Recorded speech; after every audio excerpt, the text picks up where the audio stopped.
Waspada, waspada. Kejahatan tidak bukan karena ada niat tapi ada kesempatan. Waspadalah, waspadalah. Nah, jadi asasnya itu locus delicti atau TKP, tempat kejadian perkara. Di mana TKP-nya? Di Solo dan di Yogyakarta. Berarti peristiwa yang Solo itu harusnya dilaporkan di Polres Surakarta atau Polda Jateng, ya kan?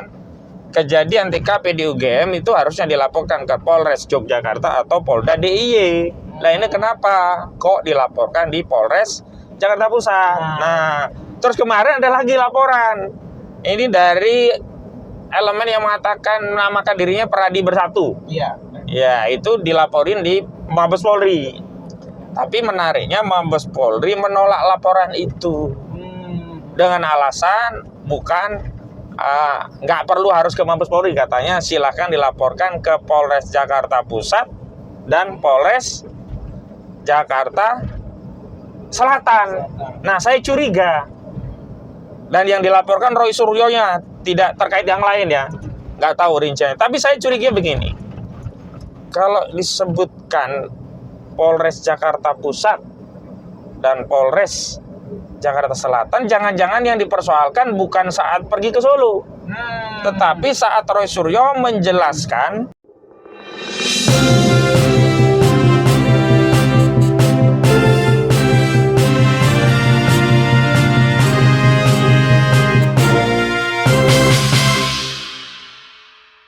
Ya, assalamualaikum warahmatullahi wabarakatuh, guys. Kembali lagi bersama kami berdua di AK Channel ya, dan Realita TV ya. Kabar terbaru, Roy Suryo, Dr. Tifa, Risma Nasiolan, dan Rizal Fadila itu dilaporkan oleh Peradi Bersatu ya ke Barreskrim Mabes Polri tanggal 24 April kemarin, Bung Aka. Nah, ya, betul. Ini menurut antum tanggapannya gimana? Konon kabarnya ada dilaporkan juga ke Polres terkait tuduhan ijazah palsu itu, Bung Aka. Gimana tanggapannya? Iya, analisanya nih. Baik, yang pertama tentu kita semua kan tahu lah ya, akar masalah dari pelaporan itu adalah dugaan ijazah palsu Saudara Joko Widodo yang beberapa saat lalu didatangi oleh sejumlah aktivis ya, juga bahkan alumni UGM, baik ke Yogyakarta maupun ke Solo, dengan tujuan untuk memastikan apa benar Saudara Joko Widodo itu memiliki sejumlah dokumen bukti di UGM, pernah mengenyam pendidikan tinggi di UGM di Fakultas Kehutanan UGM ya. Iya, betul. Dan terakhir bergelar insinyur ya dari Fakultas Kehutanan UGM. Nah, yang datang itu bukan orang lain ya, bahkan 3 alumninya, yang ketiga-tiganya sebenarnya kan kebanggaan UGM ya. Yang pertama Rismon Hasiholan Sianipar, dia adalah ahli forensik digital. Dia S1-nya di UGM, S2 dan bahkan S3-nya di Jepang ya. Dia fokusnya di forensik digital. Yang kedua ada Dr. Tifa dan juga ada Roy Suryo. Roy Suryo ini ahli telematika. Nah, ketiganya ini kan mendatangi kampusnya untuk memverifikasi, mengecek langsung klaim UGM yang memiliki 34 data yang menjadi dokumen sahih tentang Jokowi pernah belajar ya, mengenyam pendidikan di UGM dan lulus dengan gelar insinyurnya begitu. Walaupun kita tahu ketika Roy Suryo, Rismon dan Dr. Tifa datang ke UGM, ternyata data-data yang disebut ada ya, 34 data itu tidak ada. Yang ada hanya 2 dokumen yang itu pun harus berdebat dulu kan waktu itu. Betul. Berdebat baru dikasih karena UGM berdalih bahwa dokumen-dokumen yang diminta oleh Roy Suryo, Dr. Tifa dan yang lainnya itu adalah dokumen yang masuk kategori rahasia sesuai dengan Undang-Undang KIP ya, Kebebasan Informasi Publik. Walau akhirnya kan tidak bisa bertahan atau tidak bisa mempertahankan argumentasinya UGM karena ternyata data yang diminta itu bukanlah data yang dikecualikan dalam Undang-Undang Kebebasan Informasi Publik. Kan misalnya kalau data itu terkait dengan dokumen rahasia negara memang nggak boleh dikeluarkan.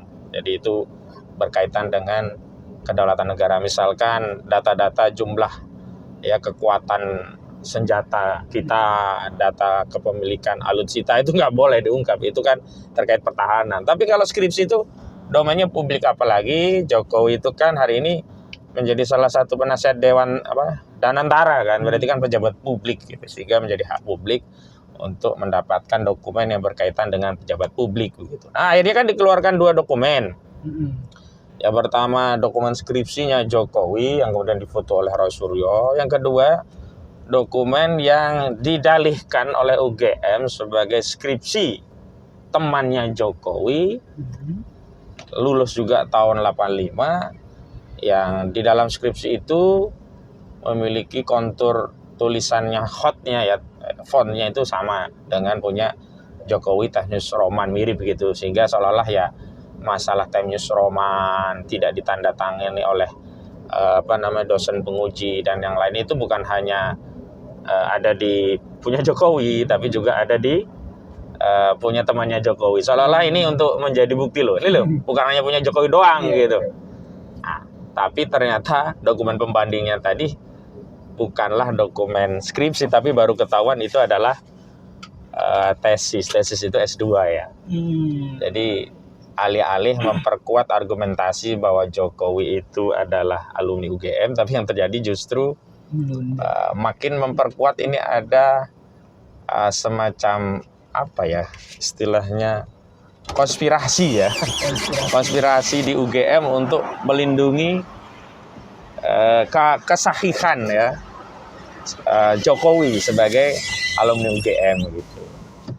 Nah, kemudian yang kedua ke Solo. Nah, di Solo itu kan ada 3 orang yang ditemui langsung oleh saudara Joko Widodo kan, ada 1 Kurnia Triroyani, ada 2 Damai Hadi Lubis, dan yang ketiga ada Rizal Fadilah.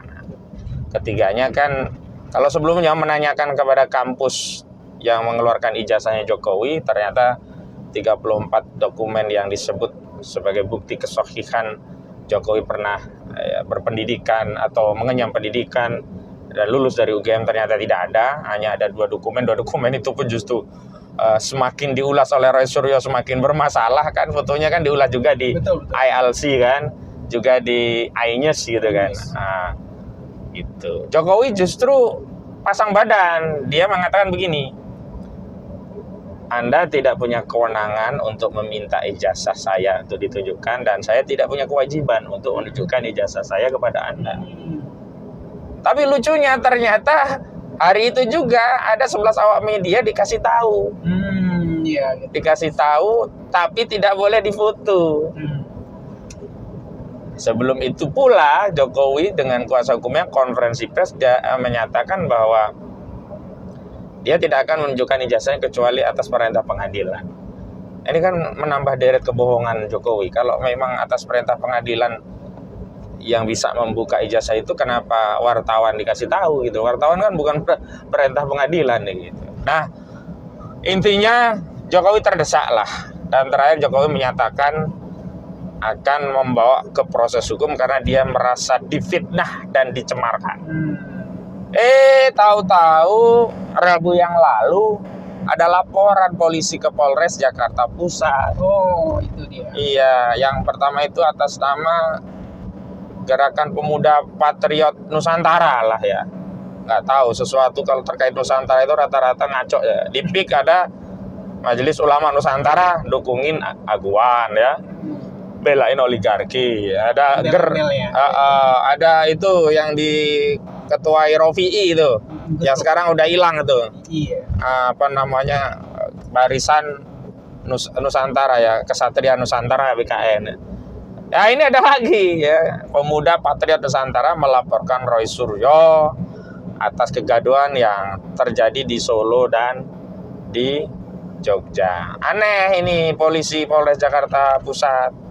Karena kejadian itu TKP-nya kan kalau itu kan dianggap pasalnya pasal penghasutan 160 KUHP. Nah, kalau kita bikin laporan polisi itu kan asas melaporkan itu kan berbasis pada locus delicti atau istilah Bang Napi ya. Kan terkenal dulu ya Bang Napi, ingat nggak? Napi ya. Nah, waspada. Kejahatan tidak bukan karena ada niat tapi ada kesempatan. Waspadalah. Nah, jadi asasnya itu locus delicti atau TKP, tempat kejadian perkara. Di mana TKP-nya? Di Solo dan di Yogyakarta. Berarti peristiwa yang Solo itu harusnya dilaporkan di Polres Surakarta atau Polda Jateng, ya kan? Kejadian TKP di UGM itu harusnya dilaporkan ke Polres Yogyakarta atau Polda DIY. Nah ini kenapa kok dilaporkan di Polres Jakarta Pusat? Nah, terus kemarin ada lagi laporan. Ini dari elemen yang menamakan dirinya Peradi Bersatu. Iya. Ya, itu dilaporin di Mabes Polri. Tapi menariknya Mabes Polri menolak laporan itu dengan alasan bukan nggak perlu harus ke Mabes Polri, katanya silahkan dilaporkan ke Polres Jakarta Pusat dan Polres Jakarta Selatan.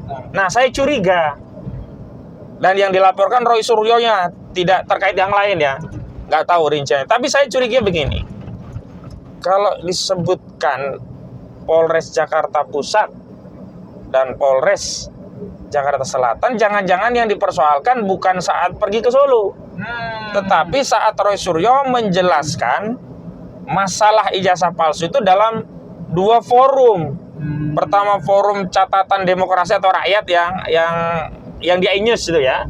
Yang kedua ILC-nya Bang Karni Ilyas. Karena dua acara ini locus delicti-nya atau TKP-nya itu di Jakarta, satu di Jakarta Pusat iNews, karena kan studio iNews di Jakarta Pusat. Yang satu ILC itu studio syuting ILC, kan saya pernah ke ILC itu di sebuah hotel di daerah Jakarta Selatan, tepatnya di Rasuna Said ya, Jalan Rasuna Said. Lah kalau begitu ini kan aneh, tambah ngawur. Masa orang diskusi podcast di ruang publik dijadiin kejahatan, dituduh pula itu penghasutan, melawan kekuasaan yang sah. Ini makin ngaco. Jadi itu ya yang pertama ingin saya jelaskan. Soalnya sambil ngopi nggak apa-apa ya? Nggak apa-apa. Sudah. Ya. Nah, sebelumnya dari Sekjen Peradi itu ya, namanya Ade Darmawan itu bilang katanya ini terkait dugaannya penghinaan, penghasutan dan membuat gaduh. Sebenarnya sih bingung juga ya. Kita kan ingin para aktivis itu ingin melihat itu bukti-buktinya bahwa asli atau tidak gitu kan. Ijazahnya itu kan membuat gaduhnya di mana itu menurut Bung Khairul? Membuat penghinaan. Ada penghinaan juga ya? Di mana, penghasutannya di mana gitu menurut Bung Aka gimana nih? Ya ini orang nggak ngerti hukum. Kalau dia bicara penghinaan, itu kan basically deliknya itu 310 KUHP. Pasal 310 KUHP tentang penghinaan atau pencemaran itu masuknya delik aduan. Artinya apa? Yang bisa atau yang berwenang untuk melapor itu sebagai korban harus Jokowinya langsung. Apa urusannya ini orang-orang yang menamakan dirinya Peradi Bersatu ini bikin laporan deliknya delik pencemaran kan ada tadi ya? Penghinaan itu. Berbuat gaduh. Iya, kalau penghasutan katakanlah sama dengan 160 KUHP. Kalau itu yang dijadikan soalnya, kita belum tahu ya, tapi kalau saya punya analisa, seolah-olah yang dipersoalkan itu adalah acara Roy Suryo yang menjelaskan soal ijazah Jokowi yang bermasalah ini di dua forum. Satu di TV iNews, memang di Jakarta Pusat ya kan. Yang kedua ILC Bang Karni Ilyas itu di Jakarta Selatan, di sebuah hotel di daerah Rasuna Said. Nah, saya pernah hadir di acara ILC, jadi saya tahu itu di Rasuna Said. Saya tidak sebut hotelnya lah gitu ya. Nah ini kan makin ngawur. Ini sama saja pembungkaman. Apa dasarnya orang berpendapat dalam forum yang itu menjadi hak publik ya, menyampaikan pendapat di muka umum itu kan forum yang menjadi forum pendapat publik. Dia diundang sebagai narasumber ya. Kalau itu ya yang dipersoalkan, kita belum tahu karena menurut Mabes Polri kan ditolak, katanya kewenangannya di Polres Jakarta Pusat atau Jakarta Selatan atau dilaporkan ke Polda Metro Jaya. Nah, berarti dugaannya itu gitu. Nah, ini makin ngawur gitu loh. Makin ngawur, pasalnya ngawur, ya objek yang dipersoalkan ngawur. Kalau sebelumnya dianggap ya menimbulkan penghasutan kegaduhan itu di Solo dan Jogja, tentu Polres Jakarta Pusat tidak boleh menerima karena bukan kewenangannya, bukan lokus deliktinya. Kalau kemudian ditarik itu ke Polda Metro Jaya atau Polres Jakarta Pusat atau Polres Jakarta Selatan, karena ada 2 TKP yang ada di Jakarta Selatan dan juga Jakarta Pusat, berarti objek yang dipersoalkan adalah objek yang ada di acara TV yang itu merupakan hak publik. Penyampaian pendapat di muka publik itu hak konstitusi setiap warga negara, dijamin di pasal 28 Undang-Undang Dasar 1945. Makin ngawur menurut saya ini. Ya kita lihat saja lah. Nah, hari ini saya mau kasih tahu pemirsa ya di di Realita TV juga di AK Channel, saya mau kasih tahu bahwa hari ini saya sedang akan konsolidasi dengan sejumlah tokoh dalam rangka memberikan pembelaan terhadap ya pejuang-pejuang kita ya, Rismon Nasyolan Sianipar, Rosuryo, Dr. Tifa, termasuk Rizal Fadilah ini. Jadi saya harapkan kawan-kawan semua ya bersatu untuk membela para pejuang kita. Jangan sampai kebebasan berpendapat di negeri ini dikebiri, apalagi pandangan atau pendapat yang berdasarkan saintifik atau berdasarkan ilmu, ada argumentasinya, bisa diuji ilmu itu kok dipersoalkan. Ini ngawur ini. Begitu. Oke. Nah, Dokter Tifa membalas tentang tindakan tindakan Pradi Bersatu ini yang melaporkan dia. Nah, berarti Jokowi harusnya siap untuk menghadapi digital forensik apabila dia mengeluarkan ijazah asli beneran gitu. Nah, ini menurut Bung Aka gimana? Ini yang saya khawatir. Jokowi ini buang badan, ngadu domba rakyat. Dia nggak ngelapor, dia nggak mau jadi saksi, dia nggak mau bawa ijazahnya dengan dalih itu bukan laporan saya. Nanti kasusnya seperti apa? Bambang Tri Gus Dur kedua. Kita masih ingat di kasus Bambang Tri dan Gus Dur yang dipersoalkan apa? Ijazah palsu. Tapi yang lapor siapa? Bukan pemilik ijazahnya. Oh, gitu. Sidangnya tidak pernah menghadirkan ijazahnya, tapi hasilnya apa? Gus Dur dan Bambang Tri tetap divonis. Gus Dur dan Bambang Tri dituntut 10 tahun, divonis 6 tahun penjara di Pengadilan Negeri Surakarta tanpa kehadiran Jokowi, tanpa kehadiran ijazah asli Jokowi. Jadi saya khawatir ini kan, ya makanya saya kemarin wawancara dengan Bang Edi Mulyadi, wawancara juga dengan Bang Refli Harun. Saya katakan ini Jokowi 3 gelar yang saya kasih ke Jokowi terkait laporan ini. 1, dia pengecut. Yang kedua, tidak punya harga diri. Yang ketiga, memecah belah anak bangsa. Kenapa dia pengecut? Karena nggak mau lapor sendiri, yang lapor orang-orang lain. Kenapa nggak punya harga diri? Karena katanya difitnah, katanya dicemarkan, tapi dia tidak membela harga dirinya. Karena kalau kita bicara fitnah dan pencemaran, harus orang yang menjadi korban itu yang melapor, karena itu masuk kategori delik aduan. Tapi kalau digeser ke 160 KUHP tentang penghasutan, nah ini menjadi seolah-olah menjadi tidak perlu lagi Jokowi. Nah itu yang bermasalah gitu. Dan terakhir pemecah belah. Kenapa? Akhirnya yang diadu domba adalah pelapor dan terlapor yang tidak ada kaitannya dengan ijazah Jokowi langsung. Nah ini yang saya menyimpulkan, ini Jokowi ini tidak pernah keluar dari karakternya. Dulu semasa dia menjadi presiden kan bangsa Indonesia dipecah belah. Ingat nggak? Iya. Zaman SBY atau zaman sebelum-sebelumnya, pernah nggak kita kenal istilah cebong, kampret? Itu terjadi kan di era Jokowi. Nah sekarang nambah lagi cebong, kampret, kadrun. Nah itu kan pembelahan yang muncul karena apa? Jokowi tidak hadir sebagai kepala negara bagi seluruh rakyat, hanya menjadi kepala negara atau presiden bagi pendukungnya. Yang pendukung difasilitasi oleh kekuasaan, kalau bikin laporan langsung gercep, langsung diproses. Yang dianggap gak pendukung selalu dianggap jadi korban. Kalau berpendapat selalu dianggap kabar bohong. Kalau pendukung Jokowi walaupun bohong, mereka tetap lindungi. Makanya kan dulu kita kenal istilah ya hoak yang membangun. Itu kan di zaman Jokowi. Kenapa? Mereka menganggap kalaupun itu bohong, asalkan mendukung kebijakan Jokowi, pemerintah saat itu dianggap ini hoak yang membangun. Ya ini zaman Jokowi ada istilah hoak yang membangun, ada istilah cebong, kampret, ada istilah kadrun, itu ya di era Joko Widodo. Begitu. Nah, menurut saran Bung Ahmad Kozidudin nih, kira-kira untuk para aktivis agar tidak ragu-ragu lagi untuk bertindak, karena kejadian seperti ini udah sering kan di era Jokowi. Sebenarnya dia seharusnya tidak terjadi di era Pak Prabowo karena kan sudah berganti kepemimpinan gitu. Nah, gimana menurut Bung Aka nih, sekalian closing statement? Ya, menurut saya ini udahlah, kita putus surat takut kita, nggak usah takut-takut lagi lah. Kalau ada perkara kita hadapi lah. Biarkan saja kalau ini jadi kasus kan itu berhari-hari, berminggu-minggu, berbulan-bulan. Biar aja ya, Jokowi itu tidak bisa berargumen untuk menutupi apa-apa yang selama ini disembunyikan dari publik gitu loh. Dan kita akan lihat kekuasaan hari ini berpihak kepada siapa? Apakah berpihak kepada kebenaran, keadilan rakyat yang menuntut ya keterbukaan untuk memastikan apakah pernah dipimpin oleh seorang presiden yang ijazahnya palsu, atau justru melindungi kejahatan pemalsuan dokumen. Makanya aneh itu ada politisi Partai Nasdem namanya Irma Ceniago. Dia mempersoalkan orang-orang yang mempersoalkan ijazah Jokowi. Bahasanya begini, kalau memang ijazah Jokowi itu terbukti palsu, emang mau ngapa? Sontoloyo, emang mau ngapa? Pemalsuan dokumen itu kejahatan pidana, harus dipenjara. Kok mau ngapa?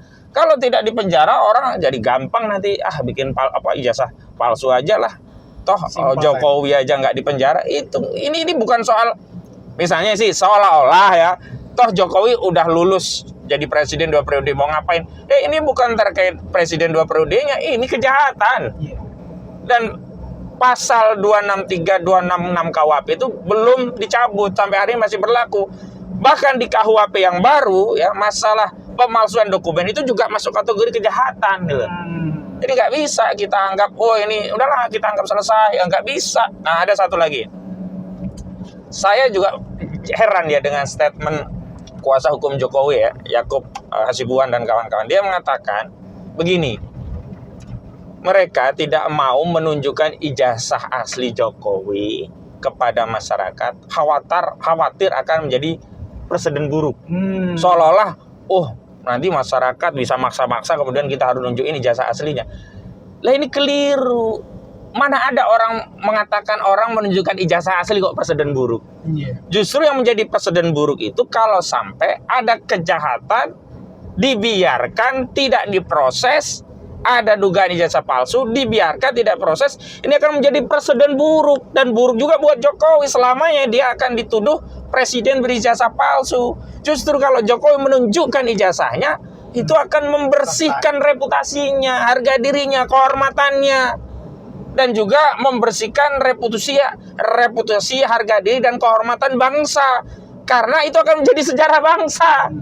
Nggak ada lagi omongan orang Indonesia pernah dipimpin oleh presiden yang diduga ijazahnya palsu. Nggak ada omongan itu, karena dia sudah tunjukkan, diuji laboratorium forensik dan selesai. Nah, tapi karena dia pelintat-pelintu, tidak terbuka, malah mengadu domba anak bangsa dengan ada laporan dari pihak lain yang mempersoalkan, yang mengkritik ijazahnya. Nah, ini justru jadi presiden buruk. Kenapa presiden buruknya apa? Jokowi akan selamanya dicap oleh rakyat presiden berijazah palsu. Yang kedua, Jokowi selamanya akan dicap ya sebagai bapak pemecah belah bangsa karena tidak gentle. Ya, ketiga, Jokowi dicap tidak punya harga diri dan merusak harga diri bangsa Indonesia. Begitu. Baik guys, memang ketika para pelapor itu membuka pertarungan ke publik ya, sebuah aktivis tetap harus pasang badan ya, karena sejatinya mereka itu bertindak atas bangsa dan negara, karena kalau tidak diusut tuntas ini tetap menjadi, betul kata Bung Aka ya, presiden buruk terhadap negeri ini yang sudah berlarut-larut kasusnya. Gak karuan kita ngurusin ijazah terus sejak 2022 saya ngurusi Gus Dur ya. Dan korbannya sudah ada, Bambang Tri dan Gus Dur ya. Yang sampai sekarang juga belum bebas-bebas juga ya. Belum, Baik guys, sekian dari kita berdua dari Aka Channel dan Realita TV. Sekian, wassalamualaikum warahmatullahi wabarakatuh. Waalaikumsalam warahmatullahi wabarakatuh.